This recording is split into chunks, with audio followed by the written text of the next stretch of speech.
Welcome back to the Deep Dive, where we take history's most complicated figures, dive into the definitive sources, and extract the knowledge you need to be truly informed. And today, we are analyzing a life just defined by this uh, unparalleled destructive force. Both inside and outside the ring, we're talking about Michael Gerard Tyson. Yeah, this is arguably one of the most essential deep dives we could do.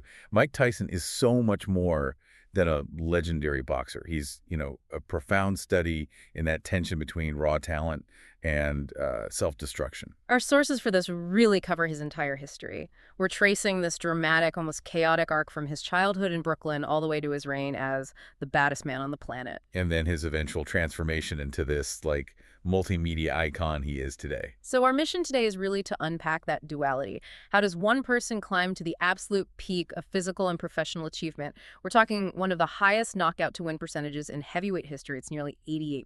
Wow, 88%. And at the same time, navigate these continuous personal crises, controversies, and legal turmoil that just constantly threaten to derail everything. And you have to establish that contrast, Yeah. that brutal efficiency. Right from the start, before he was even 21, Tyson had already, secured his place in history. His first 19 professional fights? All knockouts. All of them. And the truly astounding fact, 12 of those 19 fights didn't even make it past the first round. 12 first-round knockouts right out of the gate. That's not just efficiency. That's a historical shockwave. It is. And that combination of terrifying speed, accuracy, and power quickly made him the youngest boxer ever to win a heavyweight title. He was only 20 years, 4 months, and 22 days old. And all those accomplishments, delivered with that just ferocious style, they cemented his trio of iconic nicknames. Iron Mike, Kid Dynamite, and of course the one that really captured the public's imagination. The baddest man on the planet. You could argue that for a very brief, very terrifying period, that moniker was absolutely literal. Okay, let's unpack the path that creates Kid Dynamite, because his start in life was anything but golden.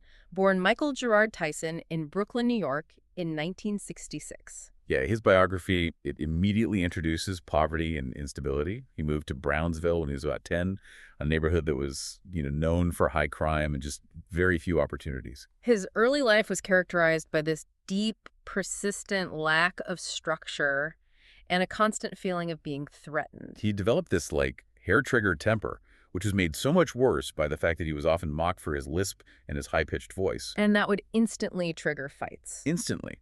But the source material, it pinpoints this one specific catalyst for the fighting that is it's kind of heartbreaking in how simple it is. His first fight wasn't over territory or turf. No, it was against the bigger kid who pulled the head off one of Tyson's beloved pigeons. That feels like a really crucial piece of biographical information. It is. It shows that beneath this young street criminal, there was someone capable of this deep, intense emotional connection.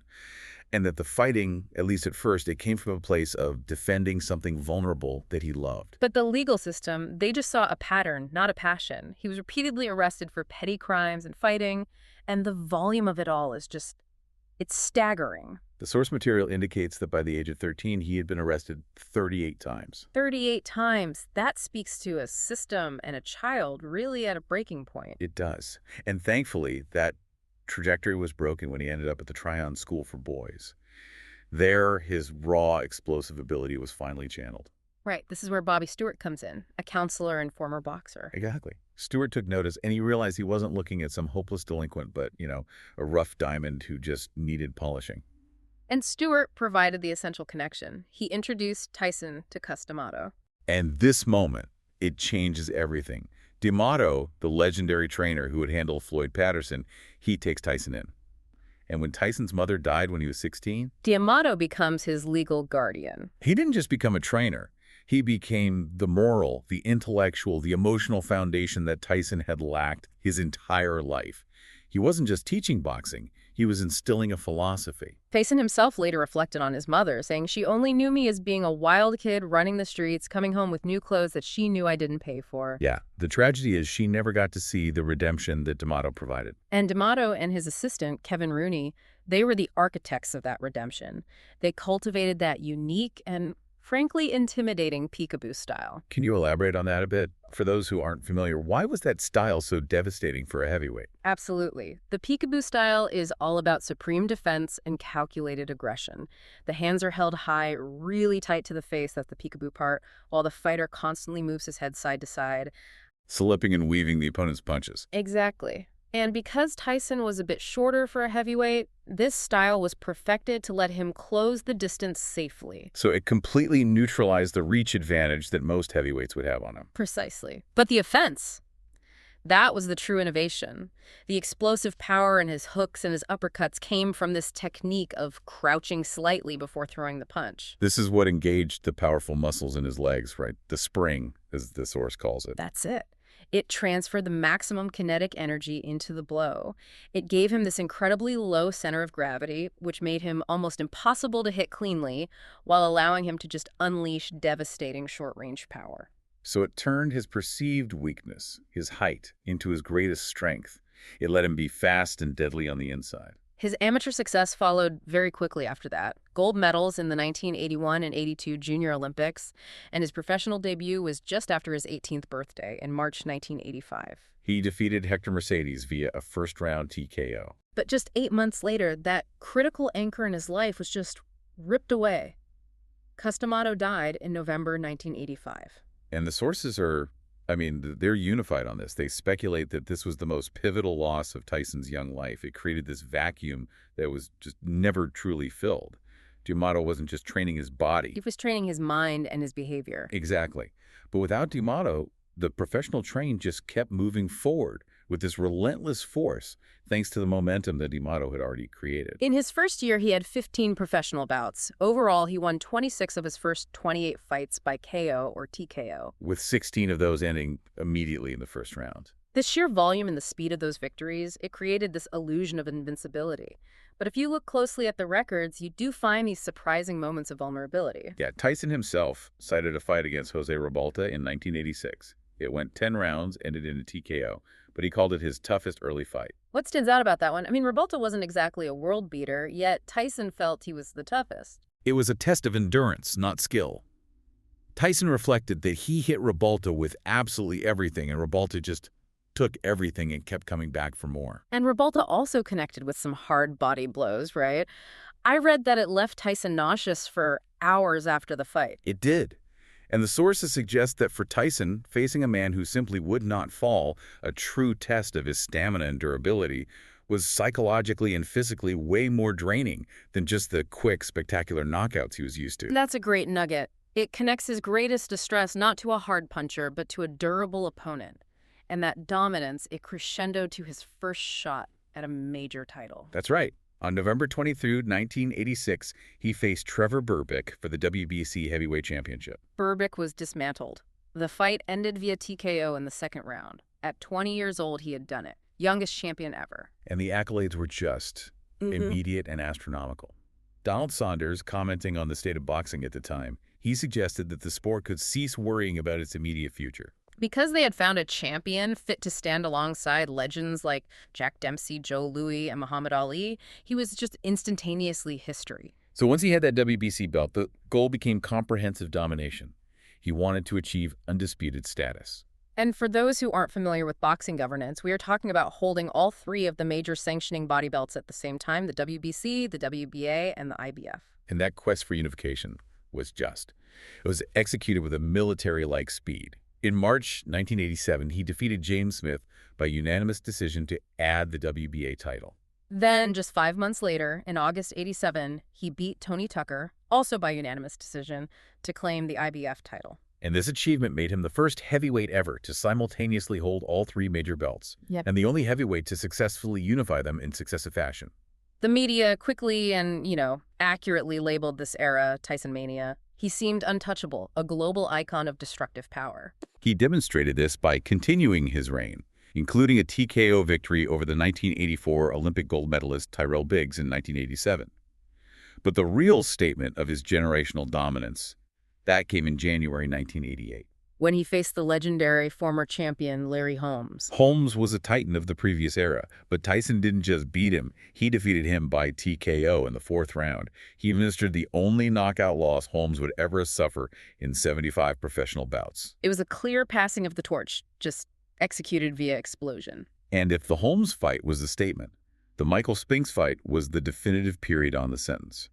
On June 27, 1988, Tyson faced Spinks, who was the lineal champion and the ring champion. This was set up to be the richest fight in history at the time. Oh, the anticipation was immense. Yeah. The media billed it as this titanic battle of styles, Yeah. the disciplined lineal champion versus the unstoppable wrecking The machine. public expected a war. But what they got was a massacre. Tyson vaporized Spinks. He knocked him out in just 91 seconds of the first round. 91 seconds. And that 91-second obliteration is frequently cited by boxing historians as the absolute, undisputed peak of Mike Tyson's professional career. Physically, technically, and culturally. He looked perfect. He seemed unbeatable. But what's so fascinating here is the timing. If that moment was his professional pinnacle, the personal foundation underneath him was already rapidly crumbling. Oh, absolutely. The cracks in the armor were becoming gaping holes, and it was happening at the same time as that Spinks dominance. The public was fixated on his highly tumultuous marriage to actress Robin Givens.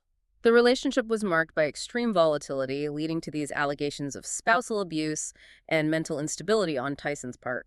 And this all became brutally public in September 1988 during that joint TV interview with Barbara Walters. Right. Givens, sitting right next to Tyson on national television, described her life with him as torture, pure hell, worse than anything I could possibly imagine. And this wasn't just celebrity drama. Givens also publicly stated that Tyson was manic depressive, a diagnosis that was later confirmed by doctors. The dichotomy of the most physically dominant man in the world being described as emotionally unstable and violent by his own wife, right as he's achieving unification.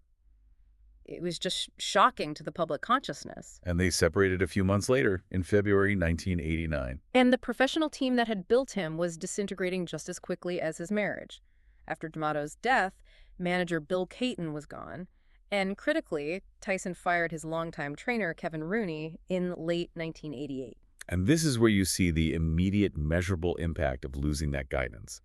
Critics and boxing experts immediately noticed that after Rooney's departure, Tyson started showing significantly less head movement and combination punching. He reverted to just relying on raw power. He was losing the technical brilliance of the peekaboo style. Yeah, it's not just losing a friend, it's losing the specific instruction that made him so lethal. He still won his next few fights, like knocking out Frank Bruno in 1989. But the technical erosion was visible. Which led to a noticeable lack of direction and less rigorous training by 1990. And that set the stage for Tokyo.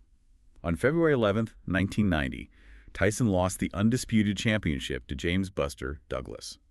This is still one of the most astonishing upsets in the history of global sport. The betting lines tell the whole story, don't they? Tyson was a 42-1 favorite at one casino. 42-1. It's insane. The general feeling was that Tyson just hadn't taken the fight seriously. But Douglas, who was fighting after the recent death of his mother, he came prepared. Technically, Douglas maximized his 12-inch reach advantage. He used that quick jab to keep Tyson on the outside and frustrated him. And there was that controversy in the 8th round, which really highlights the chaos around Tyson's camp at the time. Tyson knocked Douglas down. But his corner immediately complained that the count was slow, which they felt allowed Douglas time to recover. Right. Douglas did recover and then proceeded to just batter Tyson heavily over the next few rounds. And then the unthinkable happened in the 10th round. Douglas delivered this brutal uppercut, followed by a 4-punch combination. Tyson went down for the first time in his professional career. And he was counted out. The undisputed title was gone. It was such a shocking moment of failure for the public. But the duality of Tyson reviews itself again here.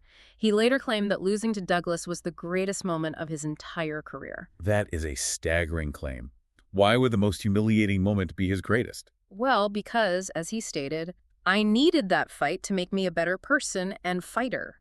He admitted that the loss forced him to gain a broader perspective on himself and on boxing. So he recognized he'd become complacent, entitled, and was relying solely on fear rather than discipline. Exactly. The defeat, paradoxically, was the only thing that could ground him. So the narrative takes a very dark, sharp turn here. Yeah. Just as the world was processing this shocking defeat in the ring, the chaos, it just migrated entirely and far more gravely to the legal system. Yeah. In July 1991, Tyson was arrested for the rape of 18-year-old Desiree Washington, who was Miss Black Rhode Island and a contestant at the Miss Black America pageant in Indianapolis. The trial, which ran from January to February of '92, was, as you can imagine, a massive media spectacle.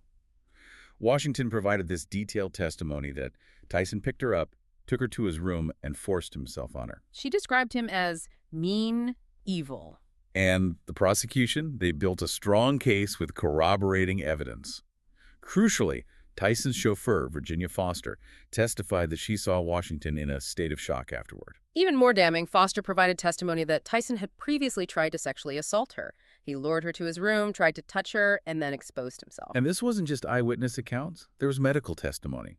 Dr. Thomas Richardson, an emergency room physician, testified that Washington's vaginal abrasions were consistent with assault. He noted that in about 20,000 cases over 20 years, he'd only seen similar abrasions following consensual sex twice. Tyson maintained full consent throughout the trial, but his defense was highly criticized.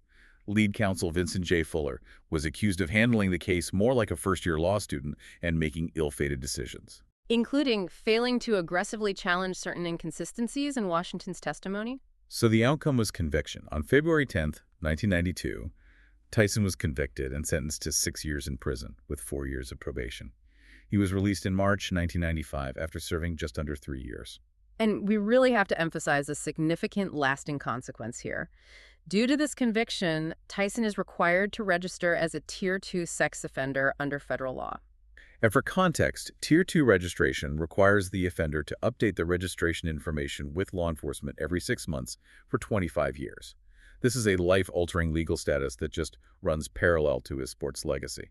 So when he emerged from prison in 1995, he was ready to leverage his infamy. He was physically fit, but, marked by his time inside. He had these new, striking tattoos of figures like Arthur Ashe, Mao Zedong, and Che Guevara. And his first comeback bout against Peter McNeely in August 1995 immediately showed that controversy generated unparalleled revenue. It was marketed simply as, "He's back." And the event grossed over $96 million worldwide, setting new records for PPV viewership and revenue with 1.52 million buys. One of the biggest events in combat sports history. And it lasted 89 seconds. Exactly.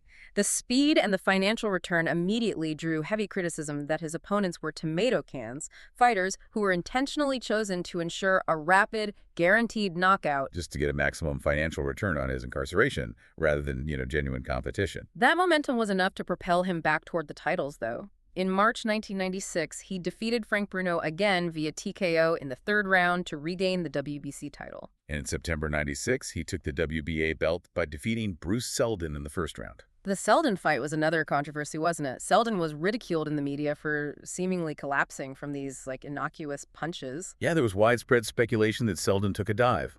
The context is that Lennox Lewis, the legitimate contender, was allegedly paid $4 million to step aside, allowing Tyson to fight Seldon for a projected $30 million payday. All to ensure the belts were back around Tyson's waist for the real money fight. And that real money fight arrived in November 1996 against Evander Holyfield. Holyfield was 34, viewed as being past his prime, and came into the bout as this massive underdog. Tyson's camp, including promoter Don King, they reportedly saw Holyfield as an easy mark, just a placeholder, until they could arrange an even bigger payday against Lewis. It was a catastrophic miscalculation. Holyfield, through disciplined strategy and incredible conditioning, defeated Tyson by TKO in the 11th round. And he became the second boxer ever to win a heavyweight championship belt 3 times. Holyfield had found a technical way to neutralize Tyson that was almost reminiscent of the Douglas blueprint discipline and distance. Tyson's camp immediately launched these allegations that Holyfield used frequent, though accidental, headbutts, which set the stage for the most infamous rematch in history. The Sound and the Fury in June 1997. It dwarfed the previous event in terms of infamy and money. It grossed $100 million. Tyson earned $30 million and Holyfield got $35 million, the highest purses paid in boxing until 2007. And here's where it gets unforgettable. The fight ended in the third round when Tyson was disqualified for doing what no boxer had ever done on that stage. He bit Holyfield. Yeah. On both ears. The first bite was so severe it actually removed a piece of Holyfield's right ear, which was later discovered on the ring floor. Tyson claimed his actions were direct retaliation for what he felt were Holyfield's persistent, unpenalized headbutts in both fights. Regardless of the motivation, the consequences were devastating.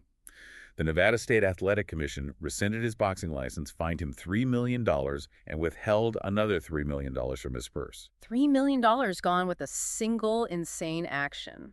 His license was eventually restored in October 1998, but in the meantime, he proved his ability to generate massive revenue outside of boxing. That's right. In 1998, he appeared at WrestleMania 14th as the special guest enforcer for the main event and earned another $3 million for that one appearance. He returned to the ring in '99, notably against Francois Botha, where critics definitively pointed out that he had completely abandoned the bob and weave defense. He was relying entirely on intimidating brute force. And that fight was ill-tempered. Tyson allegedly tried to break both his arms during a tie-up before knocking him out in the 5th round. But the legal and personal chaos was just relentless. In 1999, he was sentenced to a year in prison for assaulting 2 motorists in a traffic accident. He served 9 months. The pattern of instability was clearly still dominant. And when he returned in 2000, he delivered the post-fight tirade that encapsulated his chaotic persona perfectly. After knocking out Lou Severiz in a lightning-fast 38 seconds, Tyson gave his notorious interview. This is where he said, "I want your heart. I want to eat his children. Praise be to Allah," and then boldly called himself the best ever. That speech was terrifying, unpredictable, and religiously charged. It just solidified his image as the absolute wild card of the sports world. And that same year, the fight against Andrew Galata, who famously quit on the stool after the 2nd round, was changed to a no contest after Tyson failed a post-fight drug test for marijuana. Finally, in June 2002, the world got the fight it had waited for since 1997. Lewis versus Tyson. And Lennox Lewis, the dominant champion holding the WBC, IBF, IBO, and lineal titles, was just clearly the better man that night. Lewis dominated the action, winning by KO in the 8th round. Commercially, though, this fight proved Tyson's unwavering drawing power even in defeat. It generated $106.9 million from 1.95 million buys in the U.S., making it the highest-grossing pay-per-view event at the time. Yet the final act in the ring, it showed a degree of maturity. Tyson was reportedly respectful afterward, praising Lewis for his victory.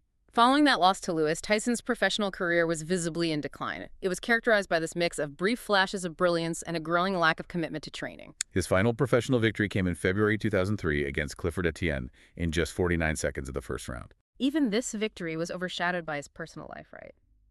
The sources noted that the lead-up to the fight was marred by rumors of Tyson's poor conditioning. Yeah, claims he neglected training to party, and the distraction of him getting that brand-new, highly visible facial tattoo right before the bout. And here we hit the most stunning contradiction of his career: the financial catastrophe. Despite earning an estimated $30 million for several individual fights and accumulating a staggering fight, over $300 million throughout his professional career, Tyson filed for bankruptcy in August 2003. He reported approximately $23 million in debt. Wait. $300 million earned, yet $23 million in debt just a few years later. We need to spend some time here.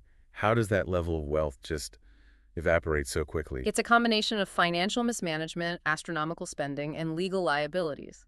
The sources point to several factors: excessive spending on mansions, luxury cars, jewelry, and even exotic pets. He famously owned 2 white Bengal tigers. Exactly.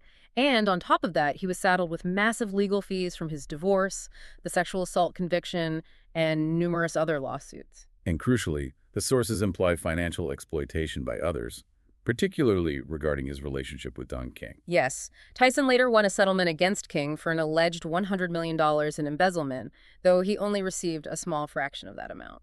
So the sheer volume of people drawing on his finances, combined with a lack of personal financial oversight and the drain of ongoing expensive litigation, it created a scenario where earning $300 million just wasn't enough to prevent insolvency. The end of his professional run really underscored his decline. In 2004, he lost to journeyman Danny Williams by KO in the 4th round. Then, his final professional fight in June 2005, he quit against journeyman Kevin McBride before the start of the 7th round. He retired after the McBride loss, stating he had completely lost his passion for the sport. which was tragically confirmed in his 2008 documentary. He confessed he fought McBride purely for a payday and did not anticipate, or even really try, to win. The motivation had shifted entirely from sporting glory to just economic necessity. Outside of the ring, the addiction battles became brutally public. In 2007, he pleaded guilty to possession of cocaine and driving under the influence in Arizona.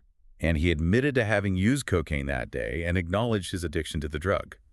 He served 24 hours in jail, followed by 3 years of probation. And what's fascinating here, connecting back to the professional instability, is the staggering level of deception he used to navigate the doping regimes during his career peak. Right. His 2013 autobiography, Undisputed Truth, revealed that he routinely used a fake penis, a Whizzinator, to pass drug tests. And he didn't just use tap water. The book explicitly details him using his then-wife Monica Turner's urine, and at times even his infant child's urine, Wow. to avoid detection for marijuana and cocaine use between 1997 and 2003. That is a shocking admission.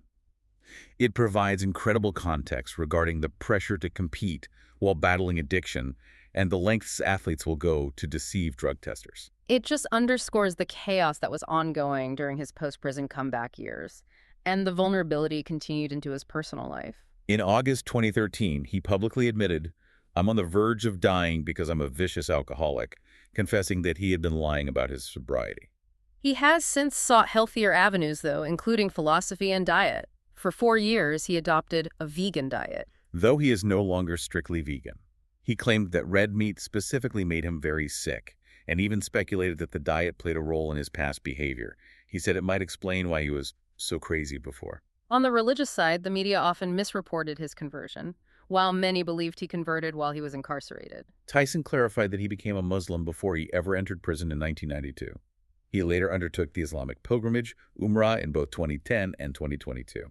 And in a strange, full-circle moment, he returned to the source of his very first fight: pigeons. He took up pigeon racing, stating these birds were instrumental in getting him out of trouble. He claims to own hundreds, possibly even 1,000 of them. It's a therapeutic hobby that connects him all the way back to that vulnerable youth defending his feathered friends. His post-retirement career has really been defined by leveraging this potent cultural legacy. His first attempt, Mike Tyson's World Tour in 2006, featured exhibition bouts meant to pay off his debts. But the poor reception after the first bout against Corey Sanders led to the rest of the tour being canceled. A much more successful venture came in 2020 with the announcement of the Legends Only League, designed specifically to give retired professional athletes a platform to compete. And the league's first flagship event, that exhibition match against Roy Jones Jr. in November 2020, was a commercial smash. Yeah, despite being an 8-round draw, it was the highest-selling PPV event of 2020, garnering 1.6 million buys. And of course, the most recent chapter, the sanctioned professional match against Jake Paul in November 2024. Despite being postponed due to Tyson's ulcer flare-up, it generated unprecedented buzz. And even though Tyson lost via unanimous decision, the bout became the biggest boxing gate in U.S. history outside of Las Vegas. His name alone is still a guaranteed spectacle. His cultural imprint is just enduring. He was the Ring Magazine's Fighter of the Year twice, is ranked 16th on their list of 100 greatest punchers, And was inducted into the International Boxing Hall of Fame in 2011. However, critics, even while acknowledging that terrifying 5-year period of peak performance, they often point to his lack of sustained excellence. Right. A 2017 poll of experts by the Ring Magazine debating peak versus longevity ranked him only 9th of 20 heavyweight champions. So that debate over his short-lived dominance versus his overall career, it's part of his legacy. Beyond the ring, he's a media personality, a fixture in popular culture, from film appearances in Rocky Balboa and The Hangover, To guest spots on Law & Order, Special Victims Unit, and hilariously voicing a fictionalized self in the animated Mike Tyson mysteries. He is just omnipresent. So what does this all mean when we put the pieces together? Mike Tyson remains one of the most recognized sports personalities globally, not just for his records, but because his entire life story is inherently dramatic. And his controversial and ferocious persona ensures that decades after his prime, he remains a powerful box office draw. We've traced the history from his 38 arrests as a youth and the development of that devastating peekaboo style under the late, great Customado. Through the dizzying heights of the Spinks 91-second obliteration and the subsequent crash of the Douglas upset. We've examined the grim reality of the Washington trial, the infamous Holyfield bite that cost him millions, and the eventual financial collapse despite earning over $300 million. The synthesis of all these sources, it just reveals this dramatic, unrelenting tension. Tyson's career is a microcosm of human extremes. Yeah. A raw, unparalleled athletic genius existing in constant conflict with a profound capacity for personal destruction and chaos. His professional peak immediately preceded the onset of his greatest personal and legal turmoil. It makes his story one where triumph and turmoil are just inseparable partners. We've seen Tyson transition from an intimidating force who rarely took a step back in the ring to a media personality who now draws massive gates against younger boxers like Jake Paul. And given his own admissions of struggling with addiction and confessing he fought his final professional bout solely for a payday, this raises an important question for you, the listener, to explore. When an athlete achieves such extreme fame that their personal struggles, their unpredictability, and controversy become their primary guaranteed revenue stream, a massive box office draw in and of themselves, does their ability to step away and transition into a quiet, normal life, free from the pressure of performance and chaos, become economically and culturally impossible? Something to mull over until our next deep dive.